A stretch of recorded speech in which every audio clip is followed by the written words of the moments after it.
మంత్రబలం కార్యక్రమానికి స్వాగతం. శ్రీ క్రోధినామ సంవత్సరం, ఉత్తరాయణం, జ్యేష్ఠమాసం, గ్రీష్మ ఋతువు, కృష్ణపక్షం, దశమి తిథి, భరణీ నక్షత్రం, సోమవారం.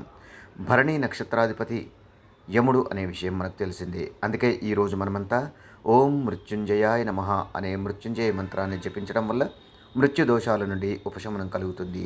మంచి మాట కార్యక్రమానికి స్వాగతం. ప్రశాంతంగా సాగుతున్న నీటిలో రాయి వచ్చి పడితే నీరు అల్లకల్లోలమవుతుంది. కాసేపట్లో మళ్లీ సర్దుకుని ప్రశాంతంగా మారుతుంది.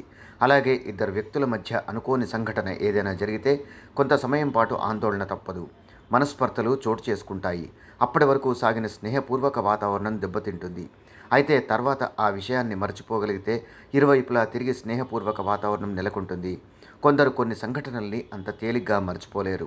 అప్పుడు వారిని అభిమానించే వారి మనసులో ఎవరైతే సంఘటనను మర్చిపోలేకపోతున్నారో వారి స్థానంలో మరొకరు వచ్చి చేరవచ్చు. అందుకే అనుకోని సంఘటనల్ని వెంటనే మర్చిపోతే మనకే మేలు జరుగుతుంది. దివ్య పూజ కార్యక్రమానికి స్వాగతం. దుష్టశక్తుల ప్రభావం, శత్రుబాధలు దూరమై పితృదేవతల అనుగ్రహం కలిగేందుకు రేపు ఉదయాన్నే నీటిలో కుంకుమను కలిపి జమ్మి చెట్టుకు 9 ప్రదక్షిణలు చేసి ఆ నీటిని చెట్టు మొదట్లో పోసి నమస్కరించి పూజించాలి. జమ్మి చెట్టు వద్దకు వెళ్లడం వీలు కాని వారు జమ్మి ఆకులతో ఇంట్లోనే దుర్గాదేవిని అర్చించాలి. వాస్తు పరిహారం కార్యక్రమానికి స్వాగతం. కొన్ని కుటుంబాల్లో కొందరు చిన్న వయసులోనే ఎప్పుడూ కోపంగా ఉండడం, కుటుంబ సభ్యులపై చిరాకు పడడం, డబ్బు దుబారా చేయడం లాంటివి చేస్తుంటారు. వీటిపై వాస్తు ప్రభావం ఖచ్చితంగా ఉంటుంది. మరి ఇదే వాస్తు ఇతరులపై ఎందుకు నెగిటివ్గా ప్రభావం చూపుతుందనే సందేహం కలగవచ్చు. దీనికి ఉదాహరణగా చెప్పుకోవాలంటే ఇంట్లో మనం అగరబత్తీలను వెలిగిస్తే గనక అవి కొందరిని సువాసనతో పరవశింపజేస్తాయి, ఇంకొందరికి ఎలర్జీని కలిగిస్తాయి, మరికొందరికి అనారోగ్య కారణాల రీత్యా తుమ్ములు వచ్చేలా చేయవచ్చు. అందుకే ఇంట్లో ఎవరైనా పిల్లలు కోపంగా ఉండడం, డబ్బును దుబారా చేయడం లాంటివి చేస్తుంటే ఇంట్లో శ్రీవాస్తు యంత్రాన్ని ఏర్పాటు చేసుకోవాలి. ఆయుర్క్షేమం కార్యక్రమానికి స్వాగతం. బ్లడ్ ఇన్ఫెక్షన్ అనేక రకాల అనారోగ్యాలకు దారితీస్తుంది. అందుకే ఈ సమస్య నుండి పరిష్కారానికై దేశీ ఆవు మూత్రాన్ని ప్రతినిత్యం పరగడుపునే నీటిలో 5 మిల్లీలీటర్ల పరిమాణంలో కలుపుకొని సేవిస్తుండాలి. ఇలా క్రమం తప్పకుండా సేవిస్తున్నట్టయితే క్రమంగా సత్ఫలితాలు కలుగుతాయి. యోగం క్షేమం కార్యక్రమానికి స్వాగతం. స్త్రీ శాపాల నుండి విముక్తి కలిగి గజకేసరి యోగం ప్రాప్తించేందుకు, కుటుంబంలో సుఖ సంతోషాలు వెల్లివిరిసేందుకు ఈరోజు సాయంత్రం విష్ణుదైవం ముందు ఆవాల నూనెతో 2 దీపాలను వెలిగించి పూజించాలి. పూజానంతరం స్వామివారికి క్షీరాన్నాన్ని నైవేద్యంగా సమర్పించి ఇంటి యజమాని ప్రసాదంగా స్వీకరించాలి. ఇలా ఆచరించడం వల్ల జీవితం తృప్తికరంగా సాగుతుంది. సర్వే జన సుఖినో భవంతు. మమ్మల్ని సోషల్ మీడియాలో ఫాలో అవ్వండి. లింక్స్ వీడియో క్రింద డిస్క్రిప్షన్లో పొందుపరిచాము. అలాగే ఓంకారం కార్యక్రమాన్ని జీ తెలుగు ఛానల్లో తప్పక చూడండి. అందరికీ నమస్కారం. ఈరోజు మీకు అందరికీ కూడా శ్రీవాస్తు యంత్రం గురించి పరిచయం చేయడానికి వచ్చాను. శ్రీవాస్తు యంత్రం మీరు చూస్తున్నారు. శ్రీవాస్తు యంత్రం, ఈ శ్రీవాస్తు యంత్రం ఈ విధానంగా 9 ఇంచెస్, ఇలా 9 ఇంచెస్, ఇలా 9 ఇంచెస్ ఉంటుంది. తదుపరి బ్యాక్ సైడు ఇలాంటి 9 చక్రాలు ఉంటాయి. ఫ్రంట్ ఈ ఒక గ్లోబ్స్లా ఒక 9 డాట్స్ ఉన్నాయి చూడండి, ఇలా 9.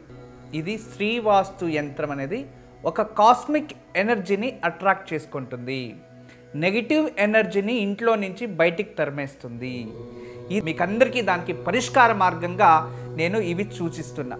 ఎందుకంటే చాలామంది పిల్లలు సరిగా చదువుతలేదు, ఇంకొకరు మా ఇంట్లో ప్రశాంతత లేదు, భార్యాభర్తల మధ్యలో సఖ్యత లేదు, దేవుడి గదిలో సరిగా పూజ చేయలేకపోతున్నా, ఇంట్లో ఏదో తెలియని బాధ అనిపిస్తుంది, మా ఇంట్లో ఎప్పుడు కూడా ఏదో తెలియని ఒక శ్మశానంకి వెళ్ళినట్టు అనిపిస్తూ ఉంటుంది, మా ఇంట్లో కలగానే ఉండదు ఎప్పుడు కూడా. ఇక మా ఇంటికి చాలామంది వచ్చిన వాళ్ళంతా వాస్తు దోషం అని చెప్తూ ఉన్నారు, మేము ఏం చేయాలి అని ప్రశ్నిస్తూ ఉండేవారు. వాళ్ళందరికీ కూడా ఒక మార్గోపాయం చాలా రోజుల తర్వాత రీసెర్చ్ చేసి ఇప్పుడు ఈ శ్రీవాస్తు యంత్రాన్ని మేము చూపిస్తున్నాం. ఈ శ్రీవాస్తు యంత్రాన్ని ఎప్పుడైతే ఎక్కడ ఫాల్ట్ అనిపిస్తుందో అక్కడ ఒక మేక కొట్టి తగిలించాలి, అంతే. పిల్లలు చదువుతా లేదు, చదివే రూమ్లో పిల్లలు ఏకాగ్రతగా చదవాలి అనుకుంటున్నారా, అక్కడ ఒకటి తగిలించండి. మీరు నిద్రించే ఒక రూమ్లో మాకు సరిగా నిద్ర వస్తా లేదు, పడుకుంటే చెడు కళలు వస్తున్నాయి, నిద్రించే గదిలో ప్రశాంతత లేదు అనిపిస్తుంది, అక్కడ ఒకటి తగిలించండి. లేదు ఎవరో వాస్తు దోషం అని చెప్పారా, ఇంట్లో వాస్తు దోషాని కోసం ఇంటి హాల్లో ఒకటి తగిలించండి. లేదా పూజ గదిలో ఏదో ప్రశాంతత లేదు, సరిగ్గా ఏకాగ్రత లేదు, మెడిటేషన్ చేయలేకపోతున్నా అంటే పూజ గదిలో ఒక మేక కొట్టి అక్కడ ఒకటి తగిలించండి. ఎక్కడైతే ఇంట్లో వాస్తు దోషం ఉంది అని ఎవరైనా చెప్తారో ఆ ప్రదేశంలో ఆ ప్లేస్లో జస్ట్ ఒక మేకు కొట్టి దాన్ని తగిలించండి. ఆ వాస్తు దోషం అక్కడి నుంచి వెళ్ళిపోతుంది. చాలా అద్భుతము, చాలా విశేషమైన శ్రీవాస్తు యంత్రం మీ వరకు తయారు చేయించాము. దీన్ని ఉపయోగించండి, దీన్ని లాభం పొందండి. నమస్కారం. వాస్తు యంత్రం సంప్రదించవలసిన నెంబర్లు 8884452344 040682766622.